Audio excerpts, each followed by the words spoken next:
High বন্ধুরা, তোমরা সবাই কেমন আছো? আশা করছি সবাই খুব ভালো আছো। তো সোমার লাইফস্টাইল ব্লগে তোমাদের অনেক অনেক স্বাগত আর অনেক অনেক ভালোবাসা। তো আজকে আমি চলে এসেছিলাম আমাদের বাড়ি, মানে মায়ের বাড়ি। তো আজকে যেহেতু ষষ্ঠী ছিল, তো সেই কারণে তো আমার মা যেহেতু নেই, তাই আমি এখানে এলে মামির বাড়ি আসি। তো দেখো আমার মামি, তো মামিদের বাড়ি এসেছিলাম। এটা মামিদের বাড়ি নয়, মামিদের বাড়িটা আমি তোমাদের বিকেলবেলা দেখাবো। তো তারপরে আমি খাওয়া দাওয়া করে চলে এসেছিলাম এই দেবালয়ে। এই বাড়িটার নাম হচ্ছে দেবালয়। তো খাওয়া দাওয়া করে দেবালয়ে চলে এসেছিলাম ঘুমাতে। মামি বলেছিল এখানে মামিরা থাকে, মানে এখানে যে এটা যাদের বাড়ি, সে বাড়ির মানুষগুলো এখানে থাকে না। তো এখানে মামিকে বাড়িটা দেখভাল করার জন্য চাবি দিয়ে গেছে। তো এখানে মামিরা দুপুরবেলা রাত্রেবেলা ঘুমায়। তো এখানে আমরা ঘুমাতে এসেছিলাম, আমি আর বাবু আর একটা পুচকি ছিল আমাদের সাথে। তো আমার বাড়িটা একটু তোমাদের দেখাই। এটা যখন অনেক ছোট ছিলাম এই বাড়িটা, তখন আমাদের মানে ঢুকতে প্রচণ্ড মন হতো। বাইরে থেকে দেখতাম, তো কোনোদিনও ঢোকা হয়নি। তো এই প্রথম এলাম, তার জন্য তোমাদের বাড়িটা একটু ঘুরে দেখালাম। দেখো বাড়িটা কি সুন্দরভাবে সাজানো। আর ওরা যেহেতু নেই, বাড়িটা তালা বন্ধ ছিল, অনেকগুলো রুম, শুধু বারান্দাটা আর একটা বারান্দার মতো রুম ওটা খোলা ছিল। তো ওইটুকুই তোমাদের দেখালাম। তো দেখো, আর আমরা আজকে এসেছিলাম ষষ্ঠীতে। তো সিদ্ধার্থর বাবা আমাদেরকে নামিয়ে দিয়ে চলে গেছিলো কাজের ছুটি ছিল না। তো সেই কারণে আজকে মায়ের বাড়ি এসেছিলাম। তো এসে এই যে মামিদের বাড়িতে খাওয়া দাওয়া করলাম। তো মামি বললো চল দেবালয়ে গিয়ে ঘুমাবো, এত গরমে। সেই কারণে আমরা চলে এসেছিলাম ঘুমানোর জন্য। তো তাহলে বাড়িটা একটু তোমাদের ঘুরে দেখায়। তো বিকেলবেলা তোমাদের বাইরেটা আরও সুন্দর সুন্দর অনেক গাছপালা দিয়ে সাজানো আছে। বাড়ির বাইরেটা তোমাদের সাথে আমি বিকেলবেলা শেয়ার করব। তো এবার নিচে চলে এসেছি উপরের ব্যালকনিটা থেকে। ব্যালকনিটা তো সুন্দর। তো এবার একটু ঘুমিয়ে নেব, তারপরে বিকেলবেলায় তোমাদেরকে আমি বাড়ির বাইরেটা দেখাবো। তারপরে মামিদের বাড়ি যাব তখন তো আমরা ঘুম থেকে উঠে পড়েছিলাম, আর এখন বাজছিল ওই 5টা মতন। তো আমি ভেবেছিলাম ঘুম থেকে উঠে আমি ব্লগটা কন্টিনিউ করব মামিদের বাড়ি যাওয়া পর্যন্ত, মামিদের বাড়ি থেকে বাড়ি আসা পর্যন্ত। কিন্তু আমার ফোনটা একটু প্রবলেম করাতে আমি ব্লগটা পুরো কন্টিনিউ করতে পারিনি। আমি একদম বাড়ি এসে তারপর আমার ফোনটা ঠিক হয়েছিল, সে কারণে আমি একদম সকাল পর্যন্ত ব্লগটা দিয়ে গেছি পরের দিন।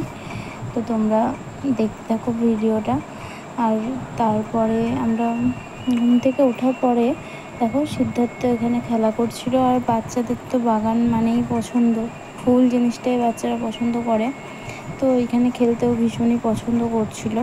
আর আমার দিদির মেয়েটার সাথেও খেলা করছিল। ওর এইসব জায়গা খুবই ভালো লাগে, যেমন পার্কে যেতেও সিদ্ধার্থ প্রচণ্ডই পছন্দ করে। তো বাড়ি চলে এসেছিলাম। আর এটা ছিল পরের দিন সকালের ভিডিও।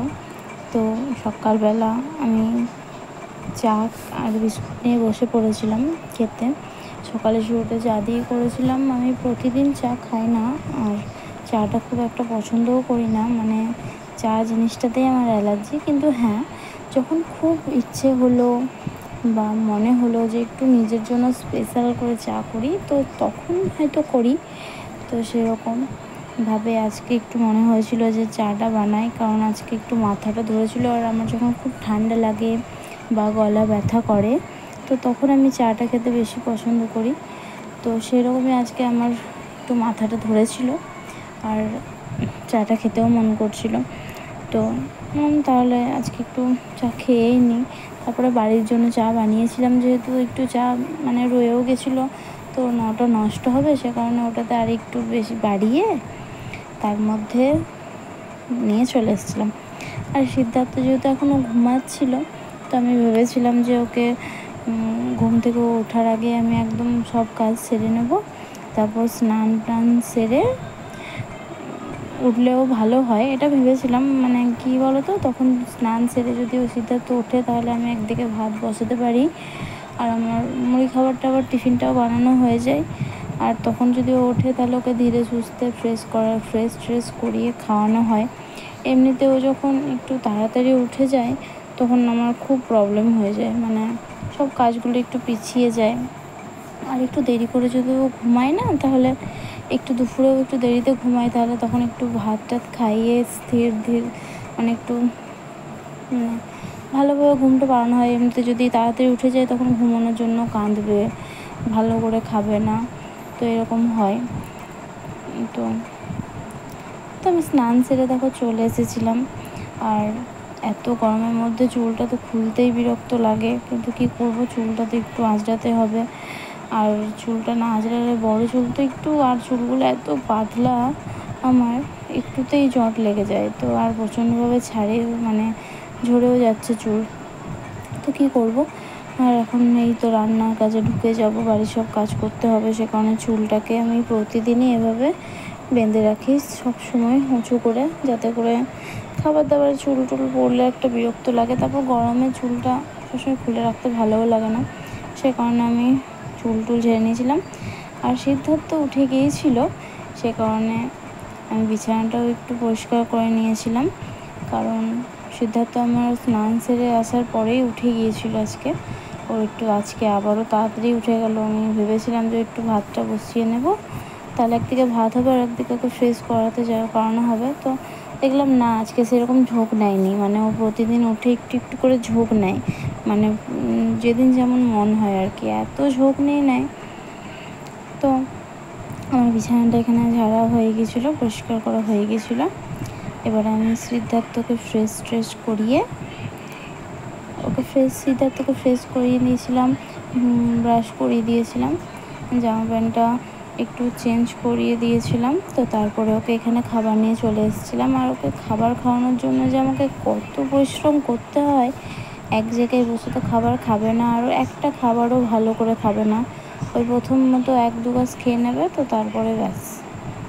তো তারপর আমি রান্নাঘরে চলে গেছিলাম। দেখো আমার রান্না হয়ে গিয়েছিল। আজকে কী রান্না করেছিলাম, এখানে মাছের ডিমের বড়া ভাজাটা একটু টক করেছিলাম মাদের জন্য, মাছ দিয়ে ভেন্ডি দিয়ে। আর করেছিলাম হচ্ছে বিনস ভাজা করব, এখনও করা হয়নি এরকম। তো বাবুর বাবা ভাজা, যেহেতু সিদ্ধার্থর বাবা মাছ খায় না, সেজন্য সিদ্ধার্থর বাবার জন্য ডিম করেছিলাম। আর এই করতে করতে রান্নাটাও আমার অনেকটাই হয়ে গেছিলো। তো তারপরে একটু মতন মাছের ডিমটা ছিল, তো ওটাকে আমি একটু ভেজে নিয়েছিলাম, যেহেতু অল্প ছিল সে কারণে একটু পেঁয়াজ দিয়ে আর একটা ডিম দিয়ে, তো ওটাকে আমি একটু ঝুড়ি করে ভেজে নিয়েছিলাম। আর এত গরমের মধ্যে আর আমাদের রান্নাঘরটা এতটাই গরম, তো ভেবেছিলাম রান্না করতে করতে একটু গ্লুকন্ডি খাওয়া যাক। গ্লুকন্ডিটা খেলে কী বলতো, শরীরটাও একটু ভালো লাগে। আর বলে না সে এনার্জির জন্য, ওটাও যদি মেনে নিই তাহলে তাই এনার্জিও লাগে। তো সেই কারণে তাহলে রান্নাটা হতে হতে গ্লুকন্ডিটা চোখের সামনে দেখতে পেলাম, তো একটু খেয়েই নিই। আসলে ভাবি প্রতিদিন খাবো, কিন্তু খাওয়া আর হয় না। তো এই করতে করতে একদিকে গ্লুকন্ডি খেতে খেতে অনেকটাই আমার রান্না হয়ে গেছিলো। আর সিদ্ধার্থ এদিকে খেলা করছিল ওই মাদের সাথে ওই ঘরে। তো এই ফাঁকে আমি রান্নাটাও ফটাফট সেরে নিয়েছিলাম। তো তারপরে এবার সিদ্ধার্থকে খাওয়াবো, খাইয়ে টাইয়ে ঘুম পাড়িয়ে একদম। তো সিদ্ধার্থকে আমি এখানে খাইয়ে দেয়, নিজেও খেয়ে নিয়েছিলাম আর সিদ্ধার্থকে ঘুম পাড়িয়ে দিয়েছিলাম। আর চলে এসেছিলাম ঘুম থেকে উঠে, আর এখন বাজছিল হচ্ছে ওই 3টে মতন। তো দেখো আমি এখানে উঠেই দোকানের কাজগুলো আরম্ভ করে দিয়েছিলাম, যেহেতু এই যে একদিকে ঘুগনি বসিয়ে দিয়েছিলাম, আর একদিকে সেদ্ধ করা মটরটা একটু তেল দিয়ে হলুদ দিয়ে ভেজে নিচ্ছিলাম। আর এখানে ভেজিটেবলের মশলা আমার রেডি হয়ে গেছিলো। তো আমি একদিকে আরেকটা পেঁয়াজ চাপিয়ে দিয়েছিলাম, যেখানে মশলা করবো, আর আমার ঘুগনিটাও হয়ে গেছিলো। তো আর এই জিনিসটা এত মারাত্মক একটা জিনিস, যেটা করতেও ভয় লাগে আর বিরক্তও লাগে। এই লঙ্কাগুলোকে আমাকে শুধুই ভাজতে হয়েছিল, আর এত অসুবিধা হচ্ছিল কি বলবো। তো আমি এখানে কাটলেটের জন্য আলু ভেজে নিয়েছিলাম। এবারে কাটলেটটা বানাবো, তারপরেই দোকানের কাজটা শেষ হবে, তারপরে বাড়ির সমস্ত কাজ করব। এই যেমন বাড়ির যা কাজ থাকে বিকেলবেলা। তো দেখো আমি কাটলেটের মশলাটা করার জন্য ছোটো ছোটো করে মাংসগুলো কেটে নিয়েছিলাম, আর তার মধ্যে আমার কাটলেটের মশলাটা তৈরিও হয়ে গিয়েছিল। তো কাটলেটের মশলাটা তৈরি করতে করতে কিন্তু সিদ্ধার্থ ঘুম থেকে উঠে গিয়েছিল, আর এখন বাজছিল ওই 4:30 মতন। তো ওকে একটু এবারে একটু ঝোঁক নেবে, তো তার জন্য ওকে একটু চুপ করাতে হবে। তো আজকের মতো ব্লগটা আমি এখানেই শেষ করছি, আবার দেখা হবে নেক্সট ব্লগে। ততক্ষণ সবাই